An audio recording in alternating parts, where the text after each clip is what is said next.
Tú nos dices que debemos sentarnos, pero las ideas solo pueden levantarnos, caminar, recorrer, no rendirse ni retroceder, ver, aprender como esponja, absorber. Nadie sobre todos, faltan todos, suman todos para todos, todo para nosotros. Soñamos en grande que se caiga el imperio, lo gritamos algo, no queda más remedio. Esto no es utopía, es alegre rebeldía del baile de los que sobran de la danza tuya y mía. Levantarnos para decir ya basta. Ni África ni América Latina se subasta. Con barro, con casco, con lápiz a patear el fiasco. Provocar un social terremoto en este charco. Todos los callados, todos los omitidos, todos los invisibles, todos.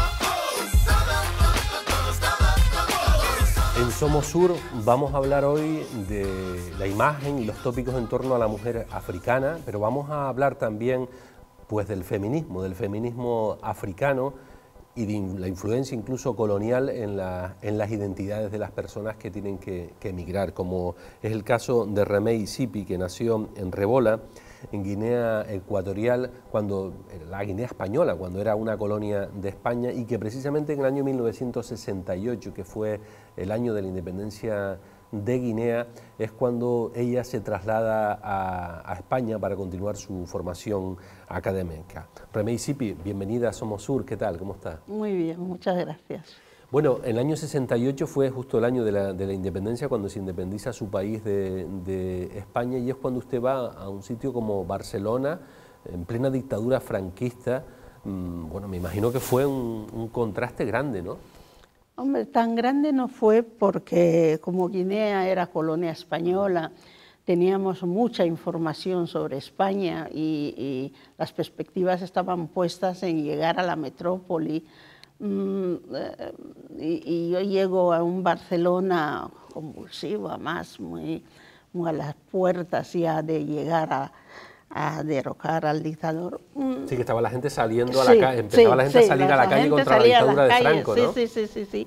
Y bueno, me incorporé bien y ya son ya 51 años. Pero me imagino que usted no querría meterse en líos, ¿no? ¿O se llegó a atrever a estar en alguna movilización? Dicen que la ignorancia es atrevida. Y yo sí me metí. ¿Ah, sí? Yo sí he ido a manifestaciones, he corrido. ¿En pleno franquismo? He corrido detrás de los grises que decían entonces. Sí, los grises. Pero era la ignorancia, era joven y tenía bueno, mucha... y la rebeldía, no solo ignorancia, la rebeldía juvenil, ¿no? Sí, sobre todo el ser joven y ver que tus compañeras de instituto hacen X y tú también te quieres sumar. Sí. ¿Porque usted había hecho ya el bachillerato? Hice bachillerato, yo soy ya una mamá vieja, 66 años. Hice el bachillerato elemental, que decían entonces, hasta el cuarto, en Guinea Ecuatorial, en Malabo, después ya cuarto y quinto aquí ya en España, concretamente en Figueras. ¿Sí? Porque yo llego a Barcelona, vengo de una zona rural y la ciudad no era para mí, claro, como decía Paco Martínez Soria. Entonces las mismas monjas de la comunidad tenían un colegio en Figueras, me dijeron, oye, a lo mejor Figueras, y cómo no, me encantó Figueras. ¿Y pudo hacer algún estudio universitario después del bachillerato? Yo hice diplomatura en educación infantil, en educación infantil, y durante muchos años trabajé en educación infantil. Luego ya di el salto a la administración de justicia, es donde me he jubilado. He estado casi 22 años trabajando en justicia. ¿Y cómo es eso hay conflictos de identidad o no hay conflictos de identidad? Porque claro, usted venía usted era española, digamos, estaba en una colonia de España, pero es una mujer negra en finales de los 70. Sí, conflictos de identidad son términos como la interculturalidad, como la multiculturalidad, que se están poniendo sobre papel ahora. En mi época, 50 años atrás, no nos parábamos tantos en el conflicto de identidad. Yo vengo de una Guinea donde se habla castellano, llego aquí, sigo hablando castellano, no vengo a pedir trabajo, no vengo a buscar alquiler de piso ni nada de eso, pues no me paro siquiera. pero poco a poco, cuando te vas adentrándote en lo que es el día a día, la sociedad real, entonces yo no tengo conflicto porque yo me sitúo muy bien como mujer negra, africana, guineana y bubi, o sea, lo tengo bien claro, pero sí, en otras circunstancias hay gente que tiene conflicto de identidad porque es muy frecuente, vete a tu país, negra, ¿qué haces aquí? Todo esto, y entonces depende de la fuerza que tienes si entras en conflicto de identidad, pero no, yo nunca he entrado. Usted en el ESPAL, en la edición de esta 29 del ESPAL en Santa Lucía de Tirajana, Mujeres en Lucha es el lema, y ha venido a hablar del libro que coincidió con su jubilación. Ha escrito un libro, Mujeres Africanas más allá del tópico de la jovialidad, donde analiza los tópicos que hay en torno a la imagen de la mujer africana. ¿Cuáles son esos tópicos y cuáles son los tópicos más falsos que hay? Sí. Mujeres Africanas más allá del tópico de la jovialidad es mi octavo libro. Mi octavo libro. He escrito cuentos, he escrito relatos cortos, he escrito un ensayo donde ponía el acento en las guineanas, inmigración y género, el caso de Guinea Ecuatorial, y finalmente he escrito este texto porque, como le he dicho, llevo ya muchísimos años aquí y me he movido en todos los ambientes de mujeres de aquí, mujeres inmigrantes, mujeres, en fin, y me daba cuenta de la falta de formación que tenían mis compañeras en los espacios sobre las mujeres africanas. Llámese mujeres africanas en literatura, se sorprendían, solamente te remitían a Chimamanda. Llámese mujeres en los temas de feminismos o otras feministas. Llámese, por ejemplo, el tema de la economía popular. Se sorprendían cuando yo les decía, nosotros nos cuidamos mucho de llevar el dinero en los bancos, en fin.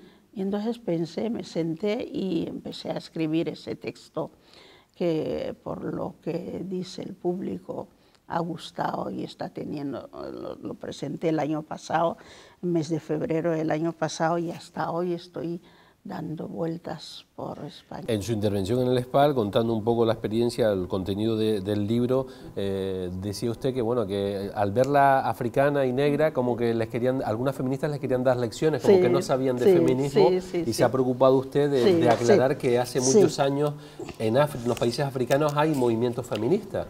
Aunque no con la terminología de feminismos, las mujeres africanas siempre han reivindicado el derecho a las mujeres, etcétera, etcétera. Entonces, cuando hablan de feminismo, pues yo cuando hablo de esas experiencias africanas les doy la terminología de feminismo porque encuadra muy bien. Entonces, digo, bueno, voy a investigar a ver si hay especialistas, mujeres que se han dedicado, y efectivamente he encontrado diferentes mujeres de diferentes países africanos que hablan de los derechos de las mujeres, cada una con su matiz. Entonces, decirles que son mujeres que viven aún, o sea, que no me los he inventado, que los pueden encontrar. Ello quiere decir que las terminologías nuestras escritas son recientes, pero las experiencias son de muchos años. Mis abuelas y mis tías ya eran feministas. Y hay gente que reivindica el feminismo negro, y la gente de Afroféminas, por ejemplo, es un movimiento que, bueno, que va teniendo eco y que plantea que el tema de la racialidad ha estado muchas veces, no ha sido reconocido por el feminismo occidental, no se ha tenido en cuenta, que es una opresión más. ¿Para usted ser negra ha sido una opresión más? Yo tengo muy buena relación con las chicas de Afroféminas. Que las hemos tenido aquí en este programa, que tienen la sede en Zaragoza. Antoinette, son chicas luchadoras, pero son jóvenes. Muchas veces no coincidimos en reivindicaciones. Mis referentes son africanos. Son mis abuelas, son mis tías, son mujeres africanas en lucha, y las referentes afroamericanas que los envidio, los quiero, como es Angela Davis, como Toni Morrison, como son una lista larga, no son mis referentes. Entonces, claro, ahí a veces discutimos, pero ahí está la diversidad, ¿no? Tienen un trabajo muy bueno. Yo cada día me llega un artículo de las jóvenes de Afrofémina, lo leo con cariño, y si tengo que añadir o quitar o criticar, lo hago, pero mi espacio es otro. Antoine la hemos tenido en este programa, estuvo en el ESPAL en la edición anterior, y habla usted de las referencias africanas, y dentro de esas referencias africanas también hay distintos discursos. Hablaba Alice, no recuerdo ahora el apellido, usted citaba de mujerismo, por ejemplo, ¿no? Más que feminismo. Alice Walker es una afrofemenina. ¿Y qué significa mujerismo para Alice Walker? Yo aquí lo recojo para ella. Sí, que significa feminismo, reivindicación de los derechos de las mujeres, desde Alice Walker. Entonces, Molara Ogundipe, que es una feminista nigeriana, contesta a Alice Walker y le dice: Alice, hermanita mía, encantada de conocerte, encantada de recibir tus aportaciones, pero tú no nos tutelas, tú eres afroamericana, luchas por el derecho de las mujeres, tal, pero en África ya tenemos mujeres que pueden reivindicar el feminismo africano. Sí. Y bueno, usted llama a esa generación que vino a finales de los 60, de guineanas, que vino a España, a otros países europeos, la generación de los objetivos truncados, ¿no? Sí, ¿por qué?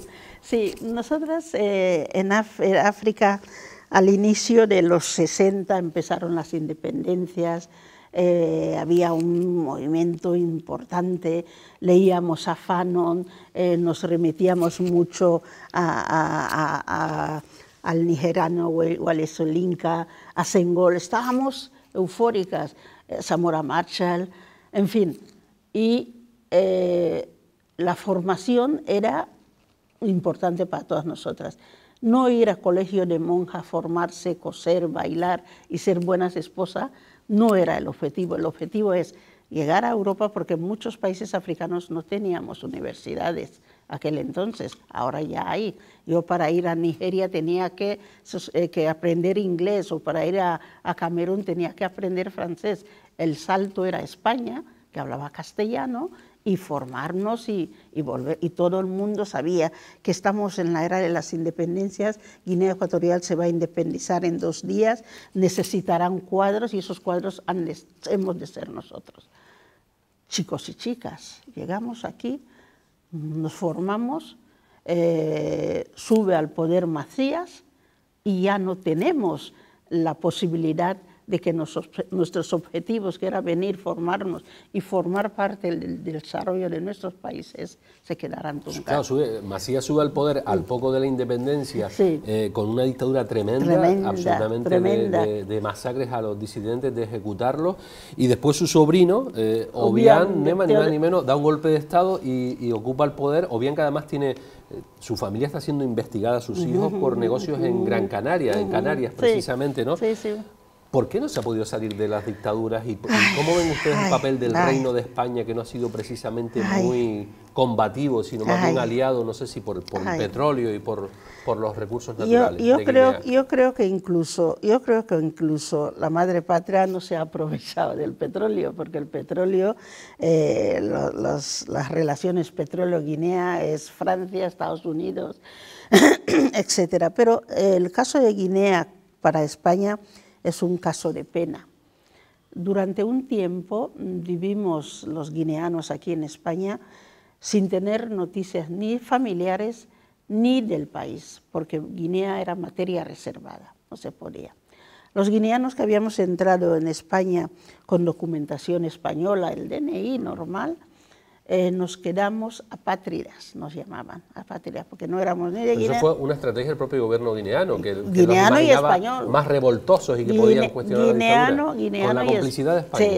Sí. Siempre Guinea, y lo digo en voz alta, siempre Guinea ha obrado con complicidad de España.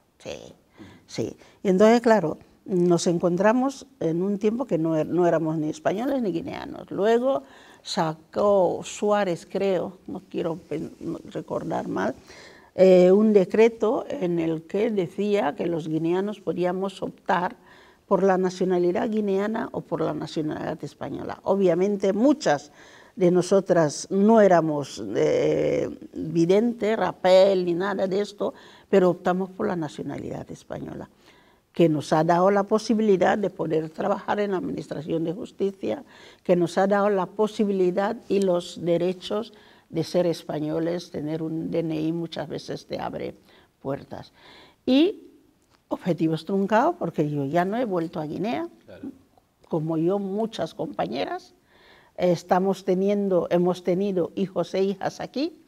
Estos hijos e hijas son ya españoles, han tenido nietos y los nietos tiran mucho. Teodoro Obiang no da ni una especie de facilidad para poder entrar, y de ahí pongo yo el acento en rojo de objetivos truncados.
Ahora tenemos un problema en el África donde la moneda oficial es el franco CFA. El franco CFA es una moneda de mucho poder, pero está dirigido, organizado, etcétera, etcétera, por Francia. Muchos dirigentes africanos, algunos africanistas estudiosos están poniendo sobre papel, decir, oye, ojo con el franco CFA, porque más que nada nos están robando. Y Francia tiene los ojos así. Algunos de esos dirigentes ya están mirados, algunos de esos estudiosos africanistas africanos están mirados, y si tiran un paso adelante, oiremos masacres.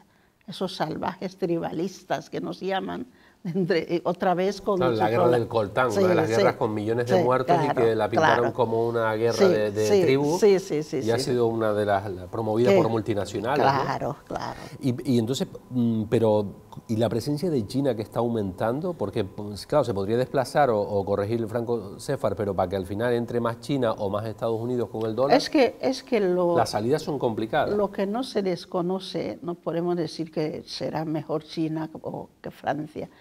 Yo, por suerte, tengo la posibilidad, por mi DNI, por mi pasaporte español, de poder viajar, y lo hago siempre que Hacienda me devuelve, y entonces tengo un dinerito y doy vueltas por África. La presencia china es importante. Cada vez más, ¿no? Cada vez más. Construyendo puertos, infraestructuras, carreteras. Sí, les dan proyectos, aportan económicamente. Muchos jóvenes africanos van a China a formarse.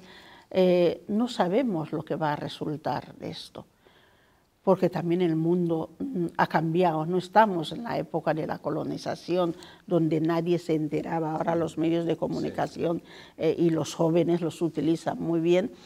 Pero hemos de estar alerta de esta entrada china. Hemos de estar alerta. Usted nombraba antes a Fanon, y que fue también una referencia en esa época de rebeldía, que con su pensamiento fue muy importante en el tema de colonización. Desde el feminismo también puede existir, hay un feminismo decolonial que plantea también la opresión colonial, que sigue todavía presente en la cultura, que tiene un poco un origen también, una referencia en Fanon. Sí, tenemos la referencia en Fanon como pioneros, pero también tenemos la referencia en Ngugi Wa Thiong'o, descolonizando la mente, desplazando el centro. Empiezan a haber textos y intelectuales que hablan de la descolonización, no solamente del feminismo, sino en general, la descolonización de la alimentación. Antaño, cuando decías, oye, yo voy a comer arroz con pollo porque se hace así, en Senegal ponen cacahuete, decía, ex. Ahora ya son comidas exóticas. La vestimenta, la literatura. Yo pongo el acento en las literaturas, ya sea textos de relatos como ensayos, porque esta es una fuente importante de conocimiento y de reconocer el otro. Hay mucha gente que no ha tocado nunca un negro. Ayer estuve yo en una escuela y les preguntaba a los niños, había unos 60 niños encantadores. De los 60 niños, 6 solamente tenían vecino de otra procedencia, africano, Latinoamérica. Incluso el chico que me presentó era un chico chino muy majo. Chicos que habían tenido la posibilidad de hacer así a un negro y apenas, sí, yo les veo, nos encontramos y tal, pero entonces desconocer el otro crea esos miedos, esos tópicos, sí. Pero porque, claro, el planteamiento de Fanon del tema de el complejo del colonizado que lleva en Canarias, por ejemplo, se ha estudiado por otros estudiosos como Manuel Alemán, que escribió el libro de Psicología del Hombre Canario, que hablaba del canario complejado, que mira, por ejemplo, el acento español se pone a decir vosotros, pronunciar las zetas por complejo, ¿no? ¿Eso puede existir también en África respecto a las antiguas metrópolis? Sí, existe, porque ya se cuidaron muchísimo los colonos de presentarnos como inferiores, de tenerlos como inferiores, de mantenerlos en los espacios inferiores, de hacer una apartheid. Generalmente se habla del apartheid de Sudáfrica, pero yo he conocido el apartheid en Guinea Ecuatorial, un espacio tan pequeño. Yo he conocido el apartheid donde los blancos aquí, los negros aquí, las niñas en el colegio, las niñas negras aquí, las niñas blancas aquí, con diferentes... La marginación de los bubis, de la marginación de las lenguas propias, ¿no? Sí, el tema de la lengua. Frente al idioma de la metrópolis, El tema de la lengua, me pidieron el verano pasado en el Congreso de los Diputados una aportación de conferencia sobre el tema de las lenguas. En el pueblo bubi, cuando hablabas en bubi, te castigaban te ponían un caracol, un collar de caracol oliente y te convertías en la policía de los otros alumnos hasta que otro alumno no hablase bubi. Y hablar bubi era denigrante. Eso lo cuenta muy bien la premio Nobel del Nobel de Medio Ambiente, que fue la Wangari Maathari. Wangari Maathari, ¿no? Como en las escuelas de monjas las señalaban si hablaban su idioma, les obligaban a hablar el idioma de la metrópoli, ¿no? Ella lo cuenta en su biografía. Yo lo he vivido, o sea, yo puedo decir sentado aquí, decir, has hablado de bubi. Les vestían distintos, lo cuenta ella en las escuelas, tremendo. Tremendo, y así era. Y las familias, las parejas, cuando no se casaban, católica, la religión era católica, entonces los padres se tenían que casar al estilo catolicismo, matrimonio tal, con el anillo, el cura, los domingos ir a comulgar. Entonces las parejas que no pasaban por este ritual en la iglesia se quedaban detrás y no podían comulgar, en fin. Y ayer estaba hablando con una amiga mía canaria, Susi, que es directora de cine, es escritora, y Alvarado. Susi Alvarado. Sí, Susi, es muy amiga. Y me decía, Remey, a ver si escribes esto, porque son cosas que ni mi hija, ni mi nieta lo sabrán por mí, pero yo lo he vivido. Yo he visto a mi mamá y mi papá que no pueden sentarse el día de mi primera comunión delante ni puedan acompañarme a comulgar porque no estaban casados, en fin, todo ese tipo de cosas. Y cualquier mujer blanca que se precie tenía su sitio privilegiado en la iglesia. ¿Por qué?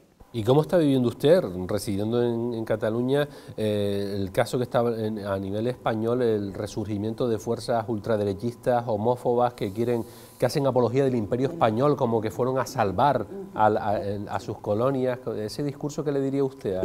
Es un discurso de xenofobia que se intenta empoderar políticamente. Sí, no, pero nosotros en Cataluña tenemos nuestro problema del proceso, del independentismo. Yo, al ser mujer bubi de Guinea Ecuatorial y saber qué nos ha pasado a los otros grupos étnicos, entiendo perfectamente la situación catalana. Además, yo soy catalana, llevo viviendo ahí 50 años. La xenofobia está. A mí, cuando vi en las elecciones andaluzas el paso adelante que habían dado, dije, uy. Pero yo quiero pensar que el pueblo español es un pueblo formado y que tiene memoria histórica. Entonces vio el franquismo, que defendía el imperio, las mujeres no podían ni tener una cuenta corriente. El aborto. Yo espero que tengan memoria histórica y que el día 28 el voto sea útil. Pues Remey Sipi, muchísimas gracias por estar en nuestro programa en Somos Sur, por haber venido al SPAL y por seguir difundiendo ese mensaje de empoderamiento de la mujer africana y de la imagen más real que los tópicos, ¿no? Muchísimas gracias a vosotros por invitarme. Gracias.